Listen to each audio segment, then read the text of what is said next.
Well, good evening, everybody. Anthony Gray Panchagik, Amjad Santanta. Inyo Ogba Hapchagik Charleston Gray, or Mook Charleston Gray. Inyo Jutta Hapchagik Zelda Reed. Ia Moita Ia. Yay. And yeah, I'm from a village called District. I'm from a village called Santan. My father is the late Charleston Gray. My mother is Zelda Reed, sitting right here. I was here a couple months ago, I think, something like that, sharing about songs, mainly about like the stars, constellations, and stuff like that, which was pretty fun. And honored to be asked to come back out again and share some more knowledge. Tonight, it's going to be centered around our stories, particularly our creation story. During the winter time is the time that we tell our creation story, and from the different elders that I've learned from, and it was recently, this word came up again from Mr. Donnie Antone from the community, was that there's actually a term for our creation story. A lot of times nowadays we'll say Hawk Aga or Hawk Haicho Aga, but that's really just saying the story of Hawk. And if you know our creation story, the Hawk story is just one chapter in this long story of our creation. So the word that's been tossed around has been Ma'at Gavavanatak. Ma'at referring to your head, and then Vavanatak are like the beams that go across like a structure.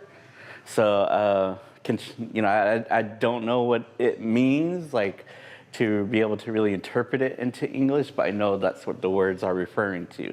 Ma'at Gavavanatak, and that means our creation story. So during the winter time is our creation story, and it's a time that we're able to tell it because they say that the koe, or the rattlesnake, is the one that protects our stories. He's the one who doesn't like to hear them, and he's kind of like a keeper of them, like there's his to take care of. And so he doesn't like it when he hears them. So when it gets cold, the rattlesnakes go to sleep, and then that's our time that we can tell stories. So that's what I've heard, what I've been told as to why we only tell stories in the wintertime. Now, again, this is only referring to the Ma'at Gavavanatak. This is only referring to the creation story.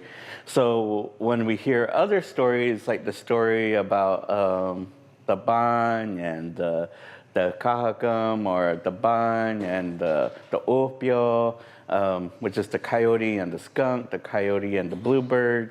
Those are stories that we could tell all year round, because really they're aimed at kids. They're reminders of how we're supposed to be. They're reminders of how to act, how not to act, like Ban. And it's not just in the wintertime that kids misbehave. Kids misbehave all year round. So when we talk about stories being told in the winter, it's only about our creation story. That's what we're talking about. So before I get started, I have some things to share with you. First is what I would call my salsanach, my beginnings, where I come from. So like I said, I come from Santan, but this is my family, my Wifikorabat, my great grandfathers, my Ba'abat, my Hu'ur. These are the people who I kind of how do I say, work to honor, work to keep up like a good name for them. The first on the left is my Wikorabat, the late Frank Reed from District 4, and those that have been alive a while I'm not going to call you old, but you might remember he was a former councilman for the district. The next one in the middle is, again, my Wikorabat from my Ho'or side. And that's my great-grandfather from my paternal grandmother. His name was John Jerome Asancio. He's from a village called Arachokshon down in the Tohono Nation, Little Tucson. So that's him. And then that's my family picture where my Wikorabat Asancio there is on the bottom right. My Ba'abat, Delton Reed, right there on the left side. My brother, Lloyd, my Ho'od, Mary, and my mom, and then myself. So this is my family. This is where I come from. These are my Shawshanach. This is a word that I learned some while ago, meaning like they're kind of like my roots. You know, they're where I come from. So just wanted to share that. A lot of times people will hear me talk about, say stories about like my ho'od or my Wikorabat, because he did a lot of things. He would wuso, for those who know what to wuso is. He would do that. Even the picture behind it is a picture of where we used to have a house there in Little Tucson. But as you can see, it's just a foundation. So this picture, this slide is really in homage to my family. Another homage is to Nyamashramtam, my teachers. These are different elders who I've gotten to learn from. And of course, everything I've done for the winter series this year has been around songs. So a lot of them have been, these are people who I've sang with. Mr. Stone, he's sitting right here. He's also in the picture. He's in there. Barnaby Lewis from Blackwater. And also, these are some elders who I've gotten to hear stories from. Most of them are gone, but the late Jose Mariano from the Tohono Nation, the late Raymond Garcia from Chewy Gush. I laugh because there was a story or a time when the late Raymond, we were going down to where he came from, which is in Mexico, and we were running. And that morning we were on the U.S. side, and he was talking to us, and he's like, well, we're around this side, you guys call me Raymond, but when we cross over, my name is Ramon. So, but these guys are stories. These guys are men, and there's others out there that I got to learn a lot from. I don't have pictures of everybody, but like the late Felix Antone from Jeddah Goya, Camillus Lopez from Kai Jamuk, the late Jonah Ray Jr. from Salt River. All of these guys have been people who I've had the opportunity to learn from. So with that, tonight, again, it's all about singing. It's all about singing and stories, and I have a slide for that. So I love singing. Singing has always been a passion of mine. I look up to these like as in heroes. Like to me, these guys are all rock stars. You know, they're. And, you know, those who might, and again, you know, I'm not saying you're old or anything, but those who recognize the box tops, they're from Hashem Cook, you know, those guys were awesome. You know, the late Blaine Pablo, the late Ed Osif, and all, you know, all of those guys, they knew a lot of songs. And some of them I'll get to sing tonight. But, you know, our songs are useful in many ways. They carry knowledge, and you know, those that came last time when I was talking about the stars and everything, you know, they carried that knowledge of what they're called, not only what they're called, but like how do we use them, like the Shashkar hymn them, and how we would, you know, some of the villages would use that as a way to know when to plant and, you know, things like that. So our songs have a lot of purpose to them. not only carrying knowledge, but also, we believe that they have a spiritual strength, a spiritual power to them. So with that, means that they have to be used correctly. And that was one of the things that one of my teachers always taught was like, there's certain times when we can sing songs freely, where we can mix songs, and meaning like we can mix a different series of songs. So there's like swallow songs, there's ant songs, there's Oriole bird songs. There's times where we can mix them, and those are usually for social occasions.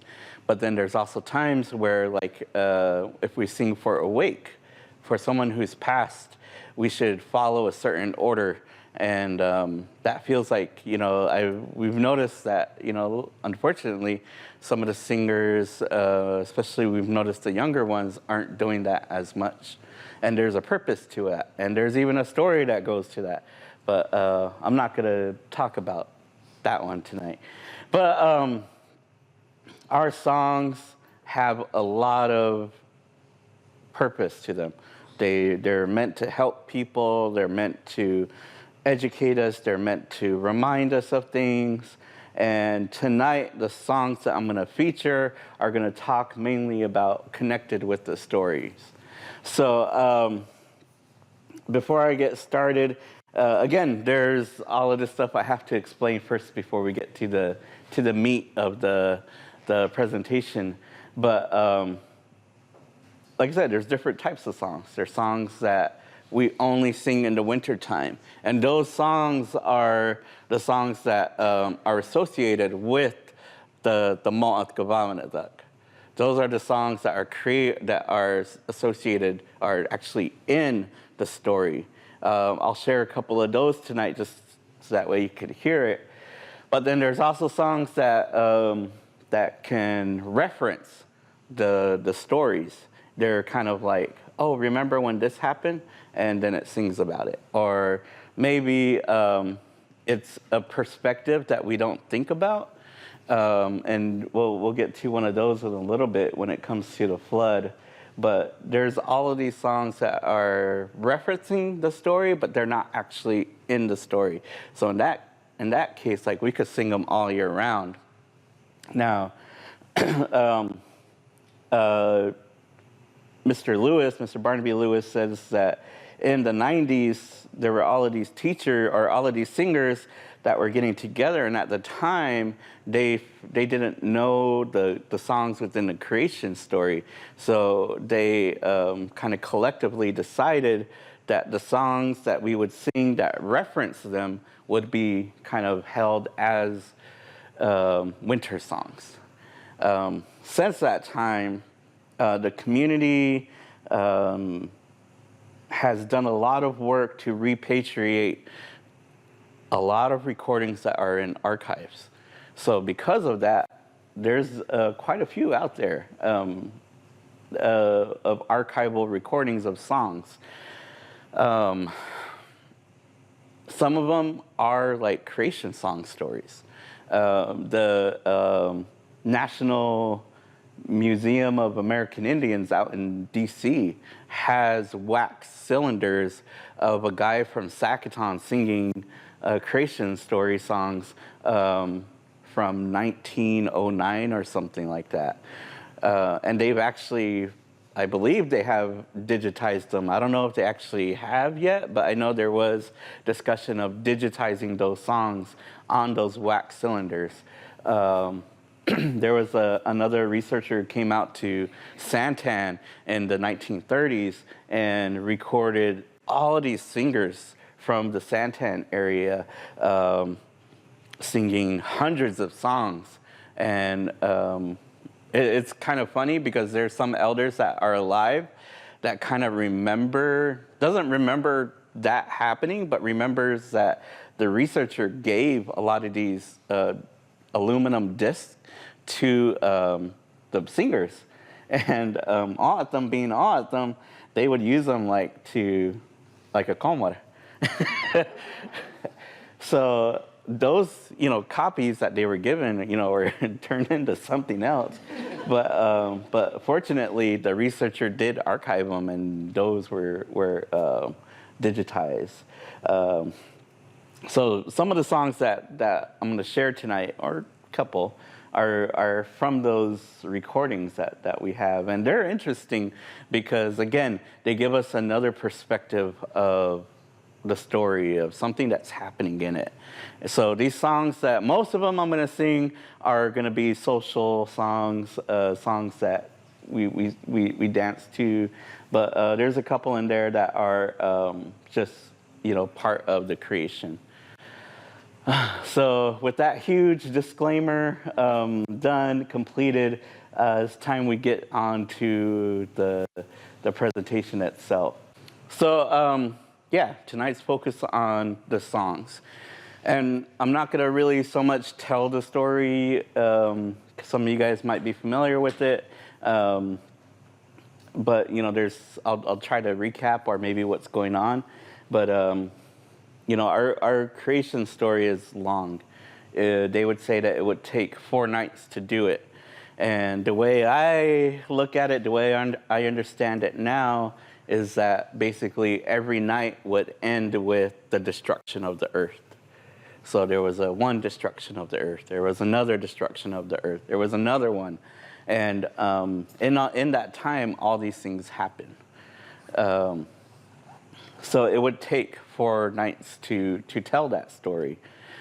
But again, a lot of it was telling us why the world is the way it is, why we as humans are the way we are, why the animals are the way they are. A lot of that comes from this story. And there's some storytellers who will tell you like, oh, this is the moral of the story. I won't tell you that. The way I've always been told most of the times is the elders have always just told the story, and they say you're going to take with it what you take. You might be at some point in your life where this part of the story really resonates with you, really sticks to you, connects with you for some reason. And then maybe a year or two down the road, you hear the story again, and a different part resonates with you. Same thing with these songs. Sometimes they change meaning. Even to myself, these songs might change meaning or purpose over the years, just from my life experiences or just from knowledge that has been shared with me. So our creation story, all right, cool. There's no sound, so don't worry about it. But our creation story starts off, if you have ever heard it, it starts off with a person named Jowed Amakai. Jowed Amakai is our creator. Jowed meaning the earth, and Amakai meaning a doctor. So earth doctor, Jowed Amakai. It's really interesting. Has anybody seen that movie, Noah? The one with where it's about the flood and the Christian Bible. You guys have seen that? I really like it because when he tells the story of creation from the Bible's point of view, but it has like all of this like scientific, like almost explanation to it. So we know they bump head, religion and science, but I think the movie did a really good way of mixing it. Yeah. But I bring this up because, and it's going to start hopefully it starts all over again. We did it, right? But I bring this up because it's really interesting because when you look at it, and this is the scientific way, what they say happened millions, billions of years ago, that there was a star and there was all this dust and gravity pulls everything together. And it's really interesting because in the autumn creation story, this is what Earth Doctor does. This is what Jowed Amakai does. They say that he gets his chukukdak. And chukukdak is your body dirt. Like as a little kid, you probably didn't bathe every day. And if you scratched yourself, there was like that dirt underneath your fingernail. That's what he did. He was scratching himself. And what he was doing was he was making this little mud ball, and that would become our earth. And it's, when I think of it, this is what I think is it's almost like it's really similar to it. Earth is creating all of this dirt, all of this stuff, and yeah. So in the story, and this is the song of creation. Joe the mock guy, he's sitting there and he's rubbing his body, and he's getting all this dirt, and then he's making a little ball, and it gets bigger and bigger and bigger, and then he starts to do like a chumut and pat it out, and that's what becomes our first piece of land. So they say that when he's doing this in the story, that he's singing a song, and all it's saying is just Jowad Makai Jowad Nato. The earth doctor makes the earth. Jowad Makai Jowad Nato. Hemaro, hemaro, hemaro, hemecho. Jawata nato, jawata makai, hemaro, hemaro, hemaro, hemacho. Jawata nato, jawata makai, hemaro, hemaro, hemaro, hemecho. Jawata makai, jawata nato. Hemaro, hemaro, hemaro, hemecho. So if you can imagine, Joe Makai at this point is like a young kid. He's almost like a toddler. And so he's trying to find something to sit on. So this was his idea, was for him to use his chukuktak and make the earth. And then he puts it underneath himself. So that's an example of a creation creation story song. So if you can imagine in your mind, there's this little toddler baby kid, and he's just rubbing himself and making, this little ball. But that becomes the basis of our earth. And like I said, it's really similar to this. It's really similar to how like I said, all this stardust or whatever came together through gravity. It's just doing the same thing. And, it's really cool to think about something like that, hey, our ancestors knew that happened in some way and gave it a narrative for it to happen. So that's a song that's in the story. So that song we could only sing until a rattlesnake start coming out. And usually that's around February, March, somewhere around that time. But thanks to global warming, it's probably going to happen next week. But hopefully not. But it's something that that's there. So, but what about a song that we could sing that reminds us all year round?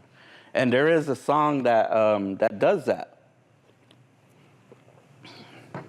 And out in the west end of the community, out toward Levine, they have these these blue swallow bird songs. And in there,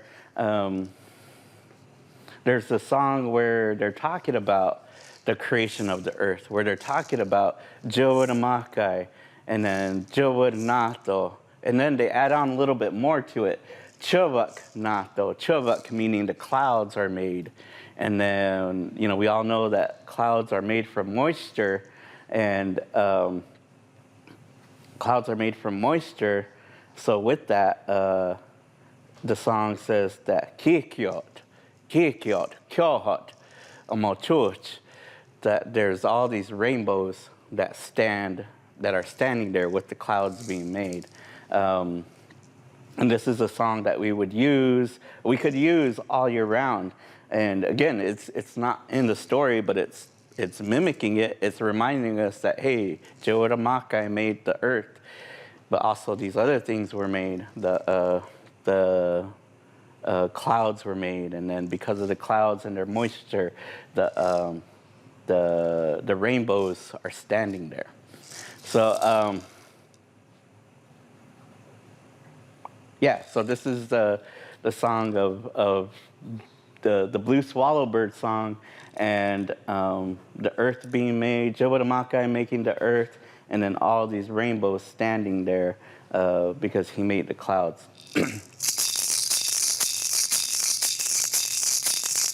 Jawatamakai, Jawatamakai, Jawatanato, Javanginato, Yoinakama Kiki, Yonama Chochwa. Jawatamakai, Jawatamakai, Jawatanato, Javanginato, Yoinakama Kiki, Yonama Chochwa. Jawatamakai, Jawatamakai, Jawatanato, Javanginato, Yoinakama Kiki, Yodama Chochwa. And again, it's just reminding us that Jawatamakai, Jawatamakai, Jawatanato, Chavakanato, Oetaka Kikiot, Church. Jawatamakai, Jawatamakai, Jawatanato. So the earth is made. Chavanginato, Chavakanato, clouds are made. Yoinakama Kiki, Hodama Chochwa. And then Oikam Kikiotam Choch. So again, all the rainbows are standing there when all of this happens.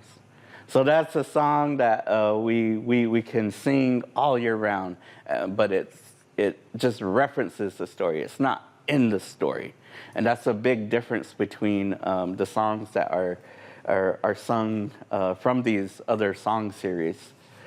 There are some commercial recordings that were done from the anthem, so meaning songs that can be purchased. And, you know, if you guys remember good old Canyon Records, you know, they came out and did some recordings, and they did recordings of those box tops of those guys from Hashan Cook. And if you ever find it, there's a most of the singers will say, "Oh, I remember that tape. It's a cassette tape." A lot of us had it on cassette, but it was called like traditional Pima dance songs, and there was two sides to it. You know, back then there's two. It's hard to explain that to kids now, but yeah. One side was Adaiwa. One side was songs that have dances to them, and then the other side were these Oriole bird songs. And in those, there's quite a few that talked about all of this, that talked about the creation. There was like one about the clouds being made, one about the stars being made, one about the sun being made, and that's it's an interesting thing because again it reminds us of these things that happen in the story. So Jawatamakai, you know, made this disc, and then there's all sorts of things that happen. Like there's this. I do this because they say that when he made it, it was water underneath, and you know you put something on water and it waves with the water. So every time he tried to get up to stand, he would fall because he was unbalanced, you know, like on a boat.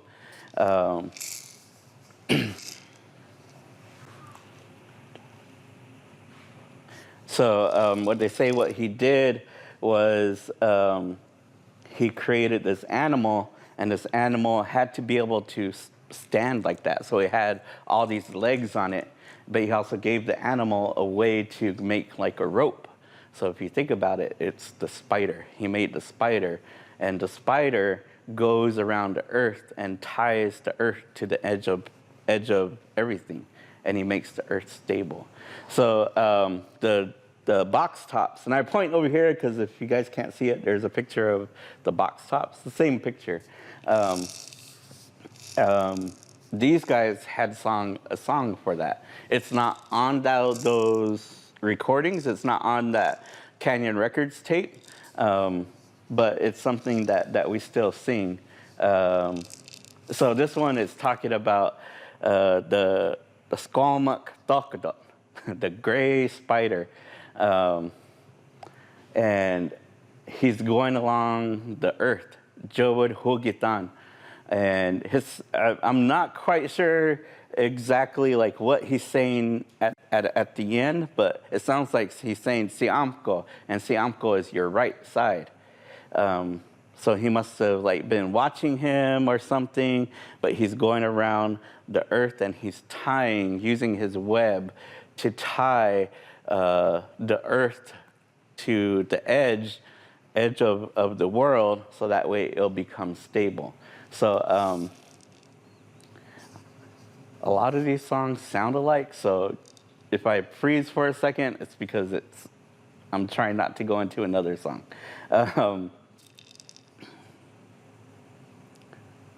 Okay. So this is the song of the gray spider and going along the edge of the earth.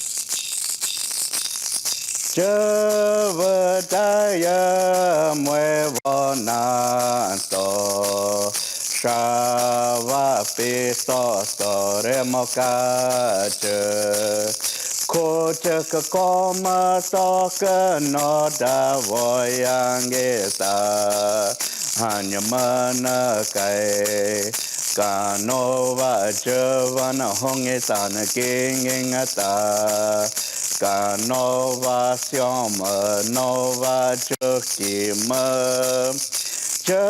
Javadaya muevo nato Shava pisto store mokache Kochaka koma toka noda voyangeta Hanyamana kai Kanova javana hongetana kingingata Kanova syoma nova chukima Kochaka koma toka noda voyangeta Anyamana kai Kanova javana hongetana kingingata Kanova syoma nova chukima.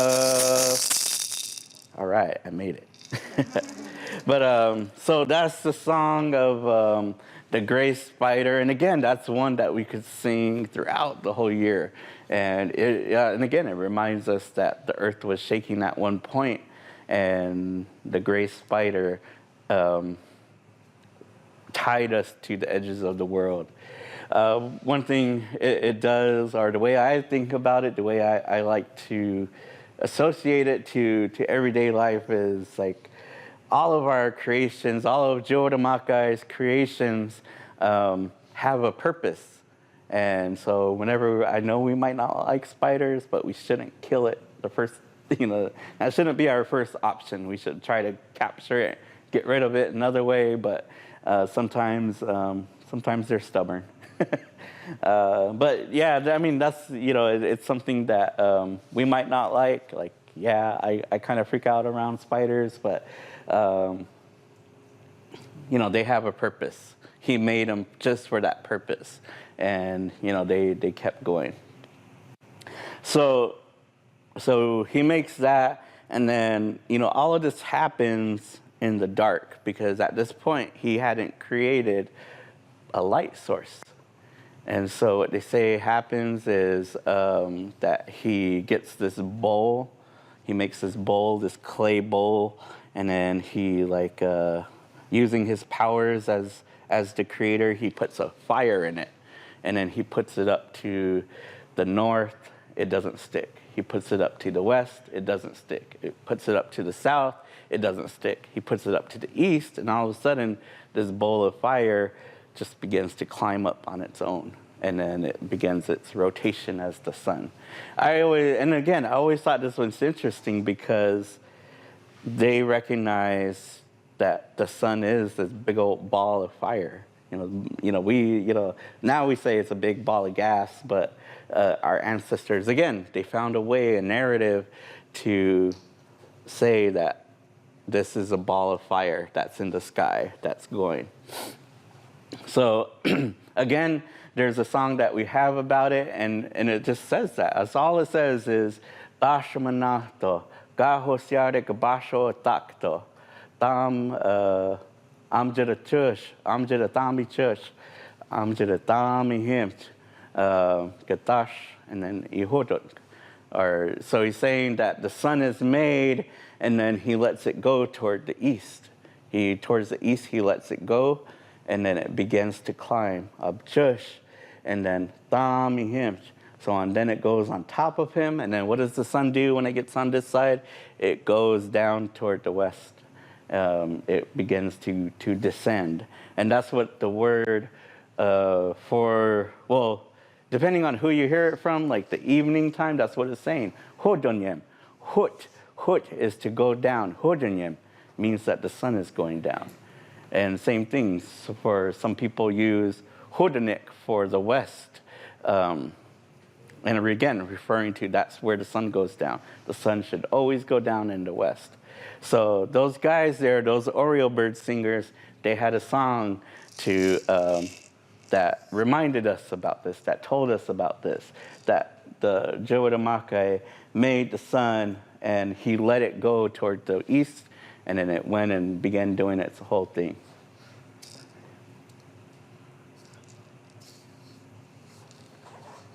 Okay.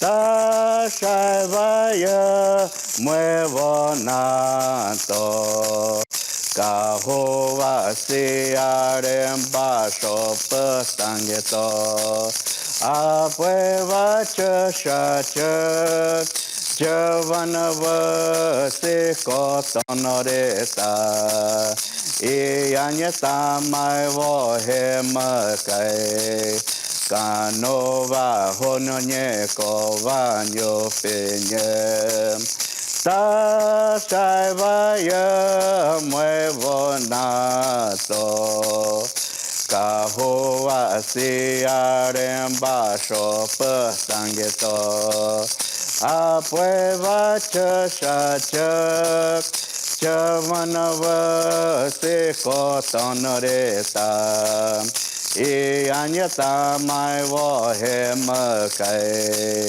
Kanova Hononye Kovanyo Penyem Apueva Chashachak Javanava Sikotonoreta Ianyata Maivo Hemakai Kanova Hononye Kovanyo Penyem.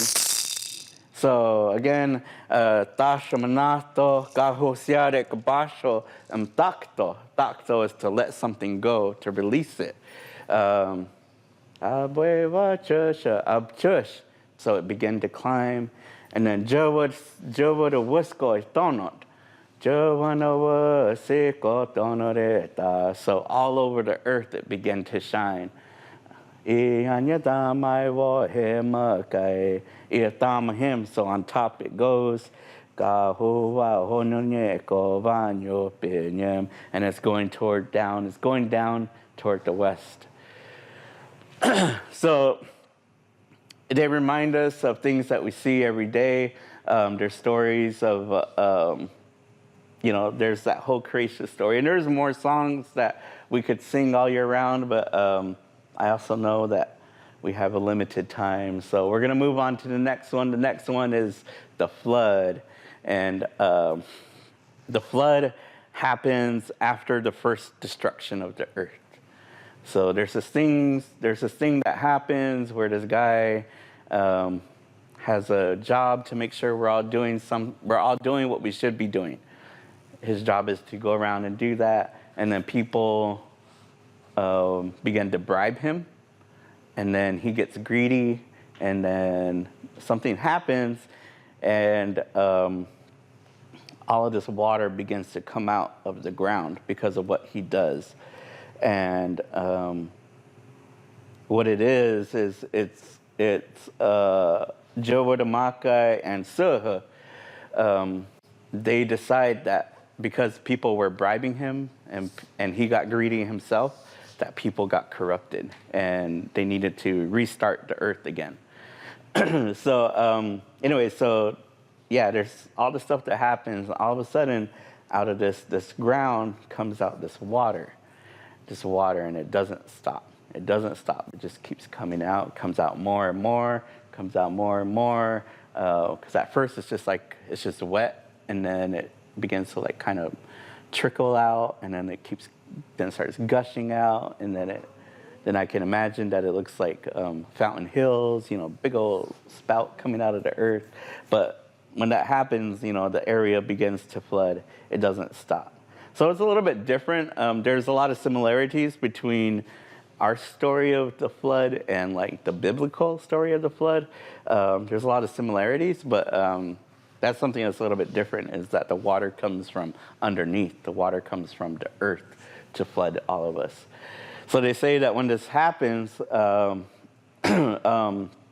there's this, people try to find a way to save themselves, and they go to the mountains, and they go to superstition mountains. In O'atam, we call them Gakot, meaning crooked mountain. But in the story, they go to the mountain to escape the flood. So a lot of people will say that, if you look at it at a certain angle, it looks like there's people walking up the side of the mountain, because it's a reference to this story. There's this song that happens around this point, or talks about this point, where the water is flooding the earth, where the water is coming up to the mountain. And it's a really interesting song. And this is one of the songs that was kind of hidden in those archive recordings. But it's a song that they call a Blue Fly song. And Blue Fly, even that in itself, the Blue Fly is a reference to a story. But it's a Blue Fly song, and it's interesting. They have this whole, like, maybe, 5-10 songs about the flood. And they're just social songs. What was interesting and what caught my ear about this song was in the story, everybody's trying to escape the flood. Now, the main ones that survive are birds, because what they do is, as being birds, they're able to fly to the sky, and what they do is they say that they're able to hang on to the sky. They're able to physically grasp the sky and hang on to it while the earth floods. But it's interesting because the song caught my ear, because it gives you an image of something happening in a story.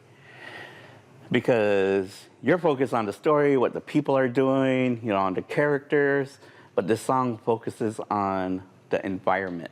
The song focuses on scenery.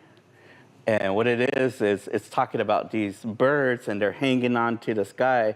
Tam kachem bashom nangya. Nagya is to hang, and they're hanging on to the sky. And it says underneath them, the Wicho kachem, us chochem amogoa, that all the trees were swaying in the water. So if you ever think of like seaweed, like that's how I imagine it. You know how like seaweed underneath water, it stands up, but with the motion of the water, they sway like that. And that's what all the trees in the song are doing. So it's talking about the flood, it's talking about the birds hanging onto the sky, but it's talking about like the plant life that's still there, that's still being drowned out, and what they're doing. Maybe it's something that they saw. They, as the birds, saw the trees all swaying underwater, and that's like a sight to see. That's something that catches your eye. There's all this disaster going on, but but it's something you see. And there's a really cool analogy that if you guys, has anybody ever seen the movie Nope? Jordan Peele. You guys have you anybody seen that? Okay, so in the beginning, there's this TV show that happens, and this animal gets loose and ends up killing people. And there's one person that survives, and one thing he focuses on is there's this shoe, and the shoe is just standing straight up. And, you know, again, there's all this horror going on, but he focuses on that. And, like, maybe that focus allows him to kind of block out everything, you know, because at that point he's a child. And, you know, but he focuses on that shoe, and that image of that shoe keeps popping up throughout the movie. But it's something that he focuses on, and all of this chaos that's going around this movie stage or TV stage, whatever it is, he focuses on that. And so when I think about this song, that's kind of what I think about. Like, maybe there was one bird who saw these trees, and that's what he focused on. That kind of helped him get over his fear, get over his anxiety of the earth disappearing, you know, which is a really scary sight to think about. But he focuses on that, and it came out in this song. You know, it came out in this Blue Fly song. So the song is talking about Vikam Uhik. Vikam Uhik. Vikam meaning like referring to the flood, referring to they're the only ones left. Vikam Uhik. Dam Kachim Basho Amnanika. So they're hanging on to the sky. In front of the sky, they're hanging on to it. Yetawucho Kachim.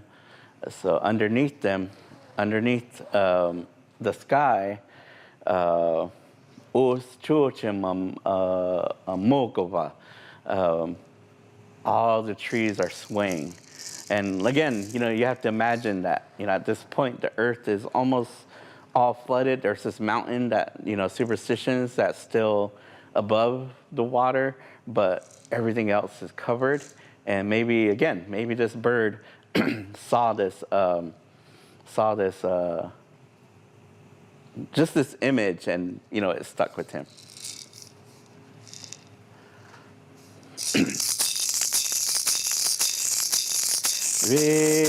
Vikamayo henga tamai kachema basho nanakya enatava chokachema javanayangata yo se cho chemasha vasha mangavata Vikamayo heng Tamai kachema basho vananakya Enatava chokachema javanayangata Yo se cho chemasha vasha mangavata Enatava chokachema javanayangata Yo se cho chemasha vasha mangavata Enatava chokachema javanayangata Yo se cho chemasha vasha mangavata. So that's the Blue Fly song that talks about the Vikam Uhik and all of the trees underneath him swaying in the water. Swaying in the water. So this happens when the earth is being flooded. When the earth gets to, or when it gets to a certain point, and they say that this man is able to raise part of the mountain up, they're talking about Weaver's Needle. So if you've ever been out there, been in that area, you know that Weaver's Needle is this really tall, cylindrical-looking rock structure there. And they say that's where the people retreated to. At a certain point, they know they're gonna, they know they're gonna get flooded. So what they say happens. There's a story that happens, but what happens is there's this dog, and his job is to make a mark in the mountain and then go tell his master or his owner when it hits that. And then they say that when that happens, the dog runs to his master, and that when he speaks, everybody turns to stone. So they say that where dogs aren't supposed to talk, because if they do, we'll all turn to stone. But if you go on like YouTube, social media, there's videos of dogs talking, and it freaks me out. So they say that there's these rock people on top of the mountain still there. And again, we have a song about that. We have the Box Tops over there has a song about, we call them Hode Autumn. Hode meaning rock, and then Autumn people, the rock people. And in this song, and we still sing it, and there's 3 of them that start off exactly the same, and they're all talking about Gakut, Viikam Gakut. But this one, the Oriole bird, the Oriole bird hears singing, and it's coming from the mountain. So the Oriole bird flies there. He goes toward the mountain where he's hearing the songs, and he wants to know who's singing. Like in the song, he calls it beautiful singing. Who's this that's singing? So he goes there, and then he realizes it's the rock people that are singing. It's the rock people that are singing all of these beautiful songs. Sorry.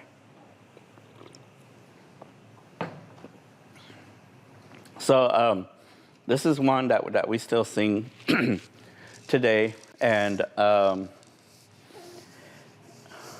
again, it's just a reminder that they're there.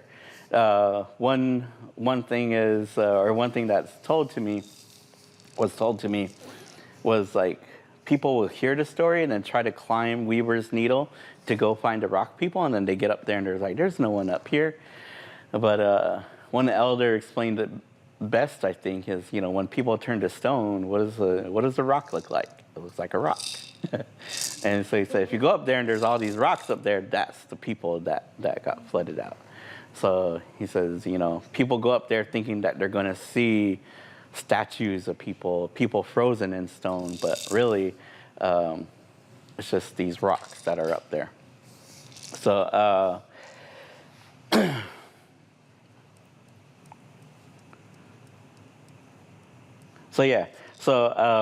this is the song of the rock people and the Oriole bird going there, hearing the songs, going there, and then realizing it's the rock people that are singing these beautiful songs. Vikamana kona ko, vikamana kona, kano tamanya hanyai vokai naka. Konyo me kakayo kava we vanyai mata, toki onayotam. Hanggo siva hamokai hitamonyata. Vikamana kona ko, vikamana kona, kano tamanya hanyai wokai naka. Konyo me kakayo kava we vanyai mata, toki onayotam. Hanggo siva amokai hitamanyata.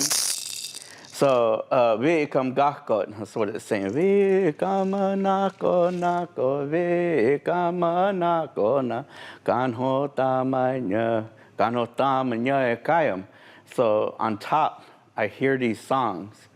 Gunya me kakayo kava, we vanya mata, gunya we a mut, gunya we a mut, we him. So, towards it, he's going. Toki onai autumn, toki hode autumn. Oh, it's the rock people. Hungo siva ha mokai damanyata, hungo sivam kai zaknya. So they're the ones that are singing all of these beautiful songs. Yeah, they're the ones singing all of these beautiful songs. So again, this is the one that the box tops, the Oriole Bird Singers, the ones that we still sing today. This is one of the ones that we still sing today, and it reminds us again of the story of the flood, and again of Jowadamaka and Suha making the decision that we have become corrupted, and it's time to clean the earth again. So we should not be corrupted. We should not corrupt ourselves. We should live as our Creator intended us to. All right, everybody's favorite story, the story of Hawk. So just real briefly, if you don't know who Hawk Ox is, in our creation story, she's this lady who's born from a kickball. Her mother is impregnated by this kickball. And when she grows up, she becomes a cannibal, and she eats children, mainly. And they destroy her by trapping her into a cave and burning her. And then the story goes on after that, and I'll share a little bit about that. But so, real Cliff Notes version, that's what happens. That's who Hawk Ox is. Part of the story, she actually leaves where she's from and starts to wander the earth. And what she's doing is she's looking for her father, because she wasn't born in a natural way. Again, she was born from a kickball that impregnated her mom. So she's going looking for her father. Hopefully that cough doesn't show up.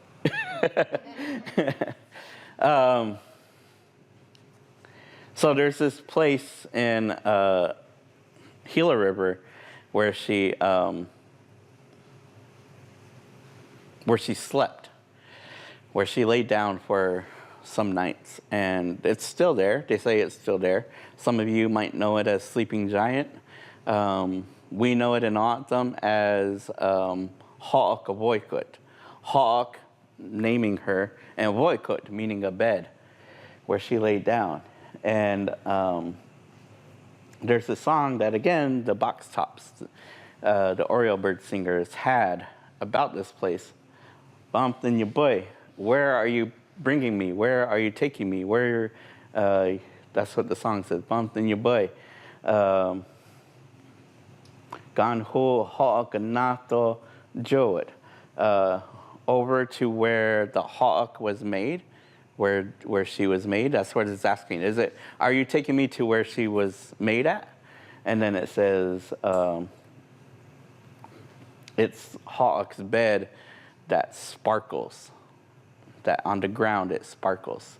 I don't know if the rocks like reflect light, or there's, probably some scientific explanation to it. But this is one that we still sing, or we should be singing all year round. And there was a time just recently, about a month and a half ago, we were singing somewhere, and one of the singers said, "Hey, you forgot Hawk Avoikut," because we were singing songs about that area, about Santan Mountains, about Aji, and then we moved on to another area, and the singer said that, like, "Hey, you forgot Hawk Avoikut."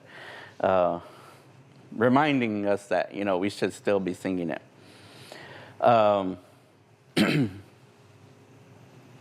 So yeah, all it's saying is, where are you taking me? Are you taking me to where Hawk was made? Then the Oriole bird says, oh, it's Hawk's voikut, it's Hawk's bed, and the land is sparkling in that area. So it goes like this. Ba ma toi nye pue chokem, ba ma toi nye pue chokem, ka no va yo ka na toi ka na je va na ta mo cho mon wa pa yo ka voi ko na ta mai na je va na ha mo sha nya nya wai ka. So it's saying, bumping your boy, where are you taking me? Bama toye boy chokem, bama toye boy chokem. Kano vayo ho ho ka na toy ka na java na tamo chomon wa pa. That whole part is ga ho ka na to jawad. Dama wapa. Are you taking me, or chuma wapa? Are you trying to take me to where Hawk was made? Hawk nato jawad. Then it says, Yo hawk voikuna dama na java na ha mosha nyanyawai Hawk voikut jawad dama nan nyanyawak. So where Hawk's bed is, the land sparkles in that area. And those who have been there, maybe it does. Maybe the sunlight hits it at a certain point and it reflects off the land and it looks like it's sparkling there because it's really rocky in that area. But that's the song that we have of Hawk. Now, another thing that happens is, excuse me, there's this dance, Udai Wap. There's this dance that dance groups still, I've seen them still do it, and it's talking about Hawk. And a lot of times now, people will say, oh, can we do the cripple? Can we do the cripple? And, in today's modern culture, it just sounds offensive. It sounds like we're making fun of someone. But it has nothing to do with someone being crippled. What it's talking about is, like I said, in the story, they trap her in a cave and burn her. Well, part of the story, she wakes up. She actually kind of gets knocked unconscious, and then they put her in the cave and burn her. But when she wakes up, when she's being burned, and she starts running around, as anyone would do if they're on fire, and she starts hitting the cave walls, making the whole earth shake. So when this dance happens, or this dance reminds us of this, what it's doing is it's reminding us that Hawk was running around shaking the earth from the cave. So I guess maybe just the way it looks, maybe people think, oh, that was, they look crippled. Maybe that's where that term came from, but it's not doing that. When the dancers dance to this, they do a certain thing where they lean forward. If you can imagine the earth shaking, you're probably shaking back and forth like that and trying to widen your stance to get balance. That's what this dance is. So the song that we sing for it, all it's saying is Hawk, Hin, Immer. So Hawk is yelling, screaming, and running. So again, it's kind of graphic when you think about it. It's really not kid-friendly because Hawk is on fire and she's screaming, running around. But that's what it says. Hawk na kemad, Hawk na kemad, Haka jana javan, Shakara kukewema. Hawk hin kimad, Kajawada shakar kukiwa. And it's saying because of Hawk is running around screaming, that is why the earth shakes. And that is why, yeah, that's why the earth shakes. So that's, again, that's one that we see. We still see it today. So I don't know. I'll be honest, I haven't seen it this year, this winter season yet, but I'm sure there's a dance group that has danced that. So that's what it's doing, is it's reminding us of when Hawk was being burned and the earth was shaking, and the dancers, their movements represent the shaking of the earth. After Hawk is killed, the story actually keeps going on. Usually there's like, people will stop there. And it's usually because time constraints. Oh, you have an hour to tell stories, and but again, we used to do this all night. So the story actually continues on. And what happens is after she dies, people actually go to where the cave was and start taking bits and pieces of her, what they could find. There's a story that this old lady, this grandmother,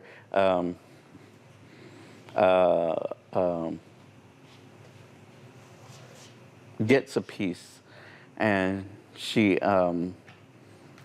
what comes out of it is she takes it home to her grandsons, and they become these peacocks.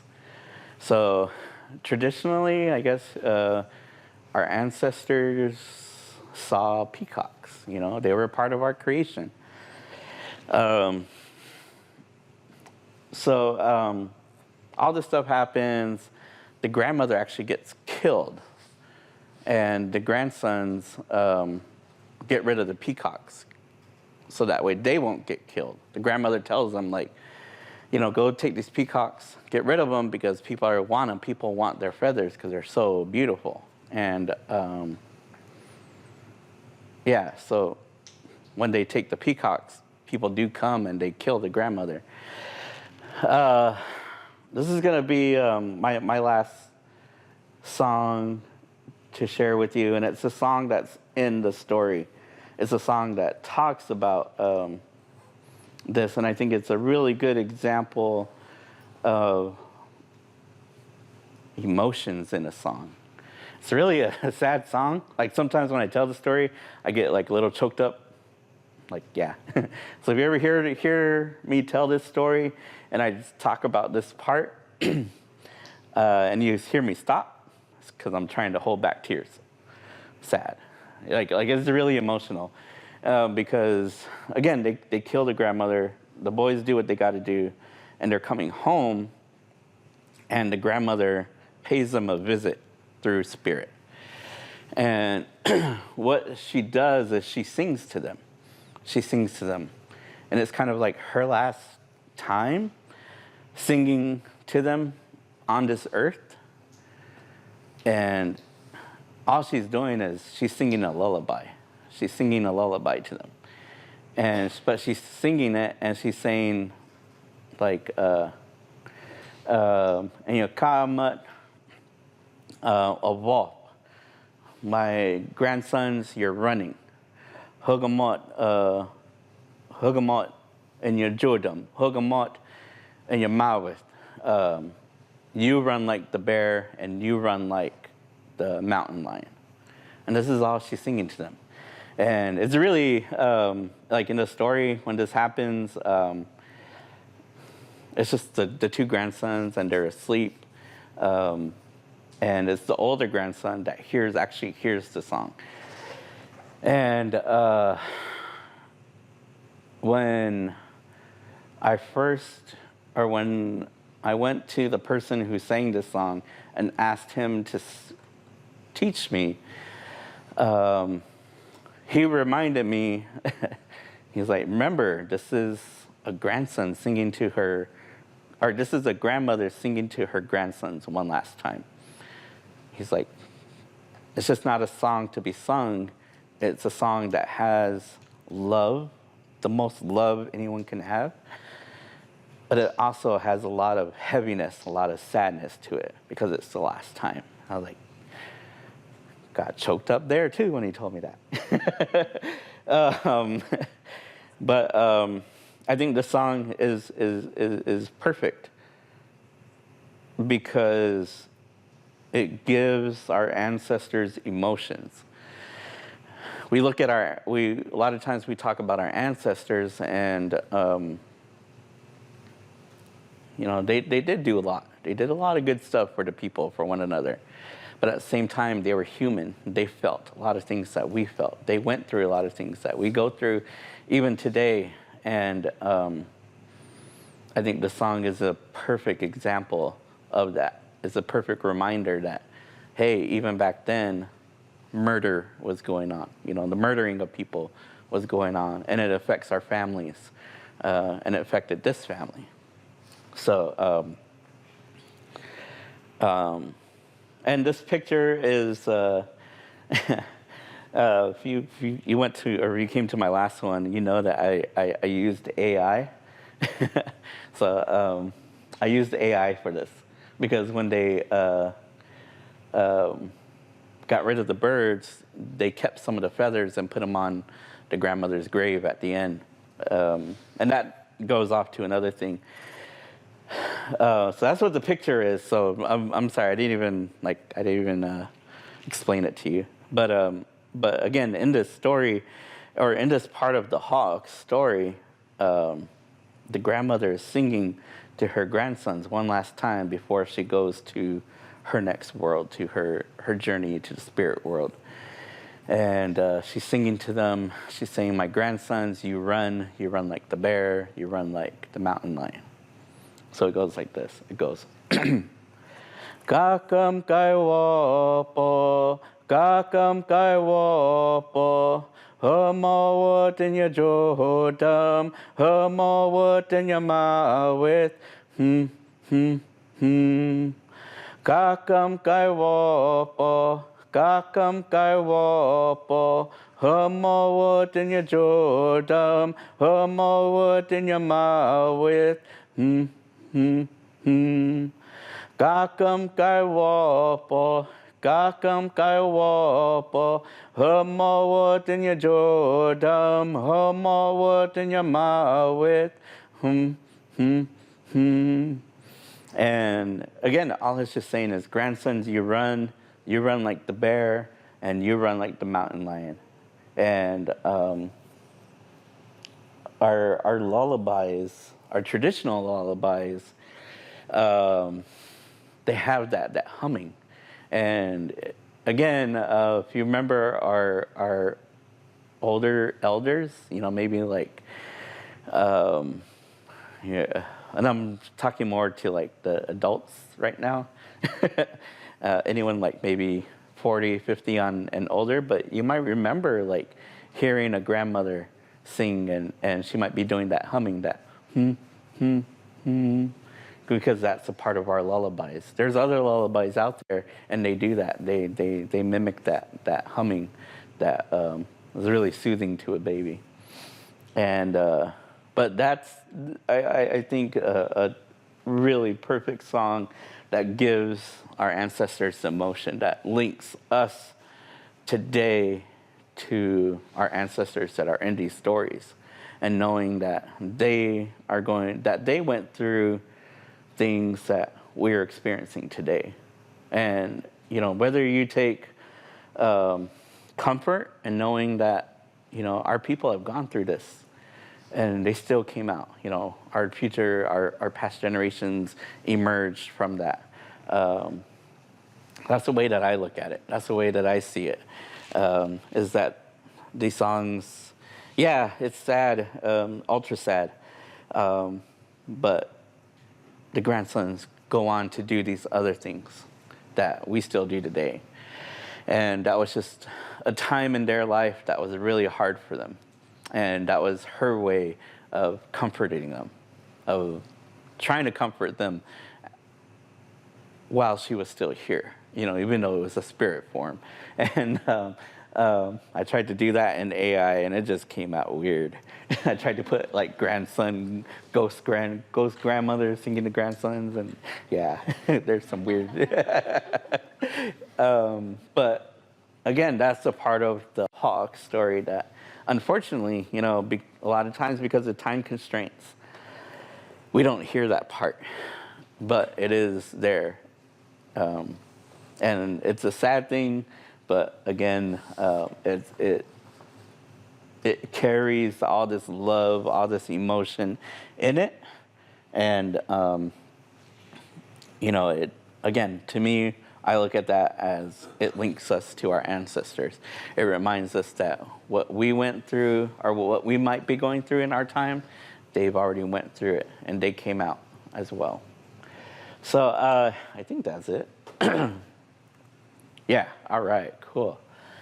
So with that pretty much finishes my talk today to share with you. And it was just to focus on these songs that, again, talk about our stories, that are in our stories, talk about them. They remind us about them. And so when we hear them, we should, kind of give homage to our ancestors. We should give homage to each other, that we're still singing these songs and still carrying them on, still teaching them, as my teachers did for me. They shared these songs. And, our hope is that other people will share these songs when we're gone. But, all of this, these stories, again, they just talk about why the earth is the way it is, why animals are the way animals are, why people are the way people are. And these songs remind us about it. They remind us this happened. They remind us this bird saw this, in all of this chaos, he saw these trees swaying in the water. Or in this last case, it's a grandmother singing to her grandsons, trying to give her last bit of hope or last bit of love to them before journeying on. But that finishes my lecture tonight, and I really appreciate you guys coming out and giving me part of your time. It's storytelling season here. I know the Huacum Heritage Center has an event sometime soon. Someone from Heritage Center here? Can someone tell us the day? I think it's next Saturday. But yeah, you might hear some of these songs, or you might not. And again, it's always up to the storyteller to share a certain part. But these are some of the songs that are behind it. These are some of the songs that we carry on. So this year, I encourage you to, if you hear of a storytelling event, go out to it, check it out. You might hear these songs again. If you hear these songs, you might not be a singer, but you can dance. That's a good way to keep it going as well. Because we, the singers sing, but we also like it when people dance. It lets us know we're doing a good job. Yeah, I encourage you guys to continue learning. If you want to hear more about it, there's elders that are still willing to do it. There's still people out there who I go to get some of these songs and stories.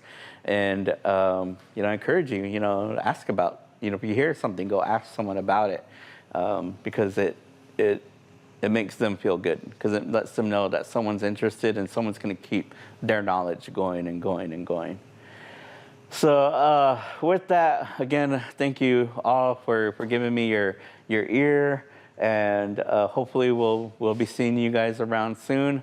Definitely stay safe on your way home, and you guys have a good evening. So thank you.